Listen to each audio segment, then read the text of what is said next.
I am presenting Union Gospel Presses Sunday School Lesson number 11, Sunday, November 16th, 2025. The lesson is entitled Jesus Calms a Storm. Lesson text comes from Mark chapter 4, verses 35 through 41. Related scriptures are Psalms 107, 23 through 32, Jonah 1 through 16, Matthew 8, 23 through 27, Luke 8:22 through 25, Acts 27:13 through 44. The place is Sea of Galilee. The time is between 26 and 30 AD. Today's lesson is one of the most popular events in the life of Christ. This account is in Matthew, Mark, and Luke, the synoptic gospels. The miracle further explains God's omnipotence, showing that Jesus Christ has power over nature. As the Son of God, Jesus has power equal to the Father's. Today's aim, facts, to observe Jesus calming the storm. Principle, to understand that Jesus has power over nature. Application, to realize God is in control of every aspect of our lives. Illustrating the lesson, Jesus' disciples were afraid the storm would overtake them. Jesus was not afraid. He can calm any storm. Practical points. 1. Sometimes obeying Jesus will lead us into difficulty. Mark 4:35 through 37. 2. Jesus understands our needs so we can pray confidently. Verse 38. 3. When difficulty comes, sometimes we doubt God's goodness. But even when we only have a little faith, Jesus answers prayers. Verses 38 through 39. 4. Jesus has power that belongs to God alone and is fully God. Mark 4:39, John 8:58, Colossians 1:15 through 20. 5. Doubting God's goodness shows we lack true faith, even if we believe in his power. Mark 4:40. 6. God is to be feared. Mark 4:41, Deuteronomy 10:12, Ecclesiastes 12:13. Golden text. And they feared exceedingly and said one to another, what manner of man is this that even the wind and the sea obey him? Mark 4:41. Today we have 4 lesson outlines. The first is the setting, Mark 4:35 through 36. The second is the storm, Mark 4:37 through 38. The third is Jesus' response, Mark 4:39 through 40. And the fourth is the disciples' response, Mark 4:41. Introduction. Over the last 2 weeks, we have seen God's overwhelming power. This week, we see Jesus display that same power to calm a violent storm and control the weather. Only God has the power to control the raging sea, and Jesus therefore demonstrated his divinity in this passage. And yet, he also grew tired and needed sleep, demonstrating his real humanity. In response to his demonstration of power, the disciples marveled and wondered, what manner of man is this that even the wind and the sea obey him? Mark 4:41. One implication of this passage is that Jesus is able to deliver us from the troubles of our lives.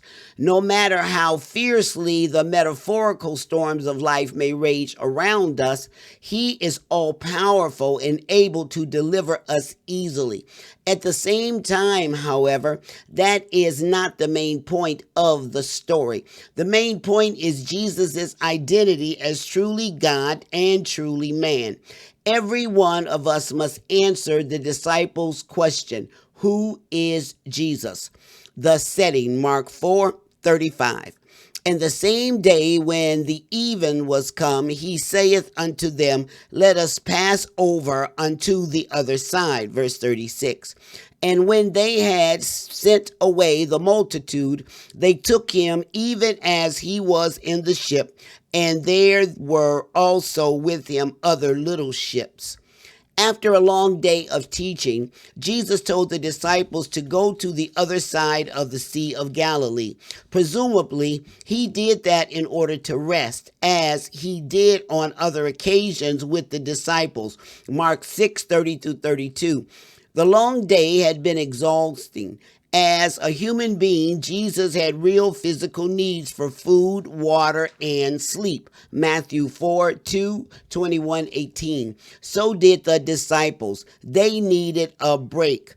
Tangentially, if even Jesus needed rest, why do some of us think that we don't?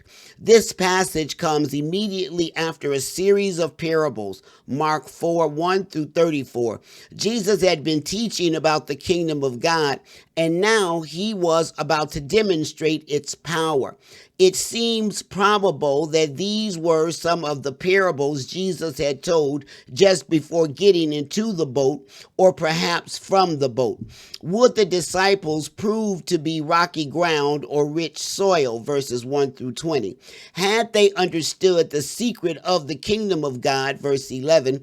And would they now see it grow? Verses 26-32.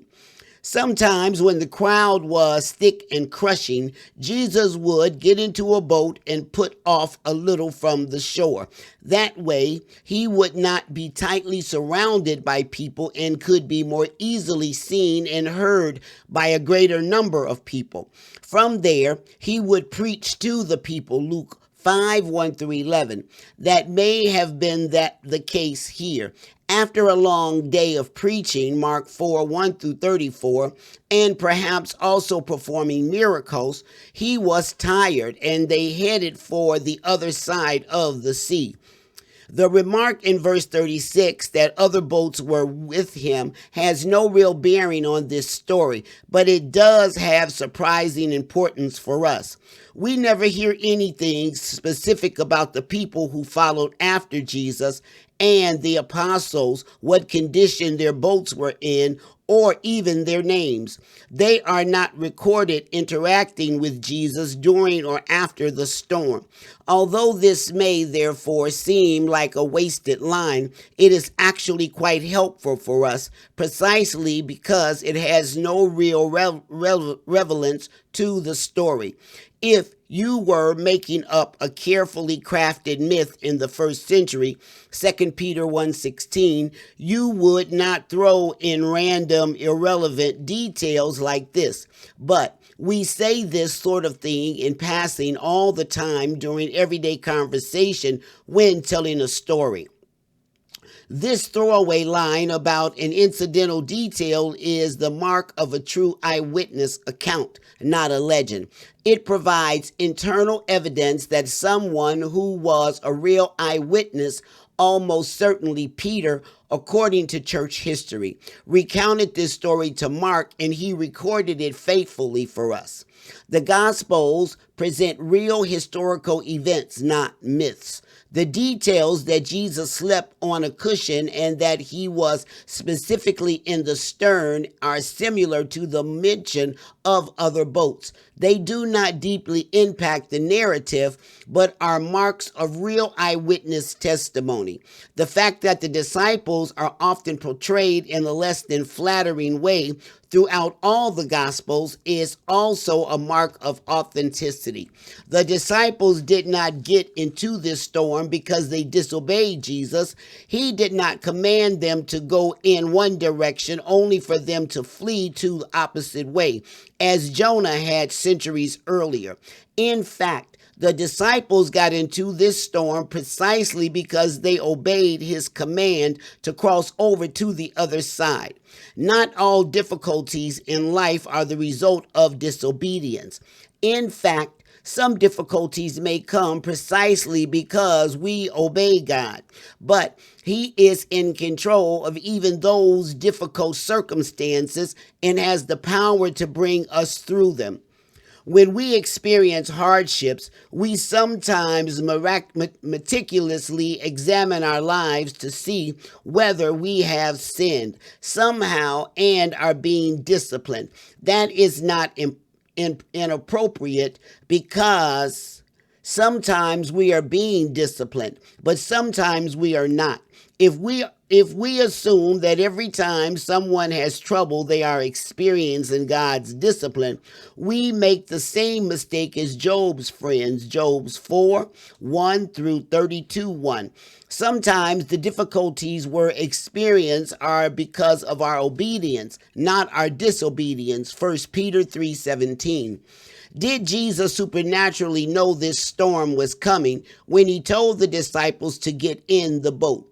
We don't know, but it is very possible he did. If so, he led them directly and intentionally into the storm to further reveal who he is. The storm, verse 37. And there arose a great storm of wind, and the waves beat into the ship, and so that it was now full. Verse 38. And he was in the hinder part of the ship asleep on a pillow. And they awake him and say unto him, Master, carest thou not that we perish? A great storm suddenly arose on the sea, shaking the boat and frightening even the most experienced sailors of the group. Although not all of Jesus's apostles were former fishermen, a good number of them were. These were not inexperienced men scared of a small wind and a little rain. Some of them had spent years on this very sea, yet they were frightened by the power of the storm. Even with modern technology, ships can be battered by powerful storms. Imagine how terrifying it would have been in a first century wooden vessel. Meanwhile, Jesus was fast asleep. This highlights Jesus' genuine humanity. He was completely exhausted. After a long day of preaching, he was worn out. He was not a tireless superhero. He truly experienced human weaknesses and he needed rest. It seems that the disciples waited for a while to wake him. They did not wake him when the clouds gathered. They did not wake him when the wind picked up and the waters got a little rough. Only once the waves were filling the boat did they wake him. They seemingly had not wanted to bother him before, but now they needed him. Perhaps before they thought that they could handle these things themselves, but now they recognized that they were truly desperate. How often do we do the same thing, trying to handle things ourselves and only coming to God as a last resort when we are truly desperate? When the disciples asked whether Jesus cared about them, they were questioning his character, not his power. They seemed to believe that he could do anything. That was the whole point of waking him up. After all, it is not clear what they expected Jesus to do, given their shock and fear when he responded, and perhaps it was just nervous panic. But they seemingly expected him to do something. Perhaps they thought he would call out to God in prayer. They would be delivered. Jesus' response, verse 39. And he arose and rebuked the winds and said unto the sea, Peace, be still. And the wind ceased, and there was a great calm. Verse 40. And he said unto them, Why are ye so fearful? How is it that ye have no faith?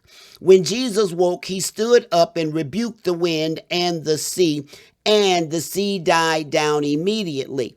It was not a gradual calming, but a dramatic and sudden stillness. He did not repeatedly pray for the Lord about the weather as Elijah had done, 1 Kings 18:41 through 46, nor did he act in response to a command from God as Moses had when parting the Red Sea, Exodus 14:16 through 21. That might have shown he was at least a true prophet, but this was far more dramatic. He did not perform some elaborate ceremony or ritual. He did not even pray. He simply commanded the storm and it instantly obeyed him. The sudden storm had been frightening, but the eerie calm was even more terrifying. Before, their fear had been for their lives, but now their fear was the reverent realization of Jesus' tremendous power. The man in the boat was far more powerful than the storm that had previously frightened them. No wonder they were terrified about this suddenly dawned on them with startling clarity. The disciples had seen Jesus miraculously heal many people and cast out demons already. Mark 1:29 through 34, 3:7 through 12. But this miracle had an epic scope to it. Jesus had the power that belonged to God alone.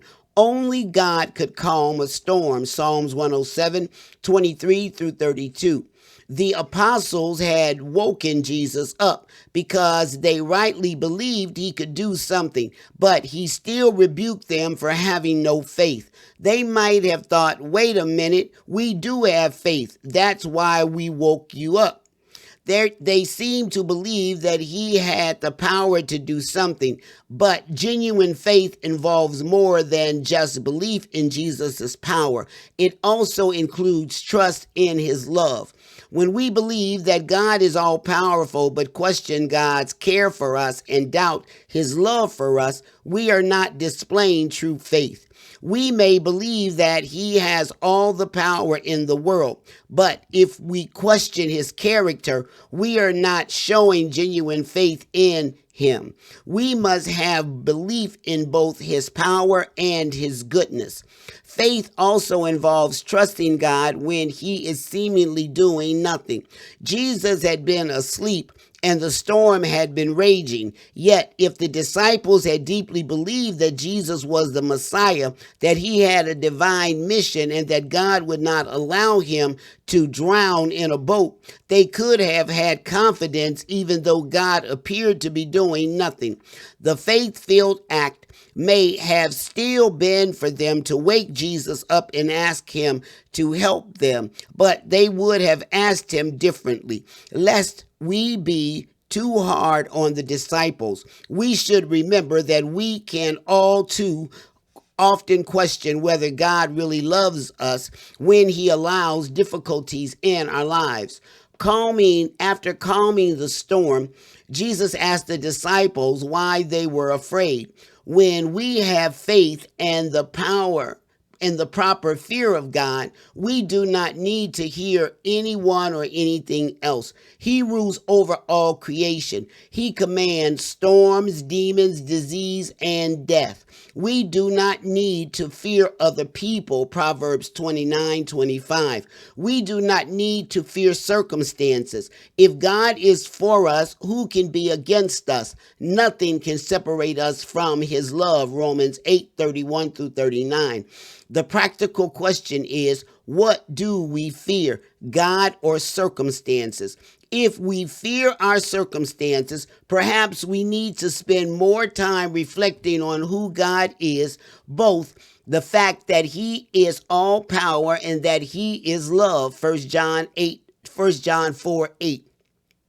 He has the power to solve all the problems in our lives, and he loves and cares for us. Also, note that Jesus calmed the storm and saved them even though he rebuked them for having no faith. Even when our faith is weak and mixed with fear, he hears us. Even when we have doubts, he hears us. Even when we think he does not care, he hears us and he acts. We do not need to waste time worrying whether our faith is strong enough before we come to him for help. He will not turn us away just because our faith is weak. When we call out to him, he will respond. The disciples respond, Mark 4:41. And they feared exceedingly and said one to another, what manner of man is this that even the wind and the sea obey him? The disciples' question in verse 41 is the main point of the story. Who was this who both needed sleep and could calm the storm with the word? While it is right to say that Jesus can calm the metaphorical storms in our lives, that is that is not the main point of this passage. The focus is on Jesus and his identity. Perhaps Mark allowed the question to hang unanswered in the narrative for rhetorical effect. He provides us with clear evidence, but we must reach the obvious conclusion ourselves. Everyone must answer the question, who is Jesus? Mark does not ultimately leave that question unanswered. This story provides clear evidence of Jesus' identity. Indeed, all of Mark's gospel demonstrates that Jesus is the Son of God, 1:1, something that becomes increasingly clear throughout the book. From this specific story, we see clearly that Jesus is a real man who gets tired and needs to rest. He is fully and truly human with real needs and weaknesses. When Jesus took on humanity, he was made like us in every way, except that he never sinned, Hebrews 2:17. Jesus is also fully and truly God, able to command the winds and the waves. No one else possesses the power to control a storm. He did not need to plead with God to change the weather as the prophet Elijah had. He did not act in response to God's command as Moses had. He personally had the power to change the weather in an instant. He is not partly divine or part of the divine. He is completely God, Colossians 2:9. He is fully human and fully divine. As difficult as it is to comprehend how both these things can be true at once, we must affirm them both. The earliest heresies in the church usually denied that Jesus was truly human. Today, false teachers are more likely to acknowledge his humanity but question his divinity. No credible historian questions Jesus' existence as a historical figure, but many deny that he is who he claimed to be. But if Jesus had not been God, he would not have been capable of redeeming us. If he had not been man, he could not represent us before God. We must affirm both Jesus' humanity and his divinity. There is no one like him. This account is primarily about who Jesus is. Before we all allegorize this story and say that Jesus can provide us through the storms of our lives, which he can, we first need to answer the question the disciples asked. Who is this? Who do you say that Jesus is? We must accept that he is fully God and fully man to accept him as he is. Do you tend to forget either Jesus' divinity or his humanity in your daily life? If we forgot his divinity, we would miss his authority and power. If we downplay his humanity, we will miss that he understands and emphasizes with our weakness. What effects might that have on your lives? Questions. 1. What happened immediately before this passage? 2. How did Jesus sometimes preach to crowds? 3. How is the detail that there were other boats helpful to us? 4. Why were the disciples caught in the storm? 5. What does Jesus falling asleep demonstrate? 6. Why did the disciples wake Jesus in the storm? 7. What did Jesus' calming of the storm demonstrate? 8. What 2 things does genuine faith involve? 9. How did Jesus respond to the disciples' lack of faith? 10. What is the main point of this story? This concludes the Sunday School lesson for Sunday, November 16, 2025. Thank you for listening. Please remember to click the subscribe tab. God bless.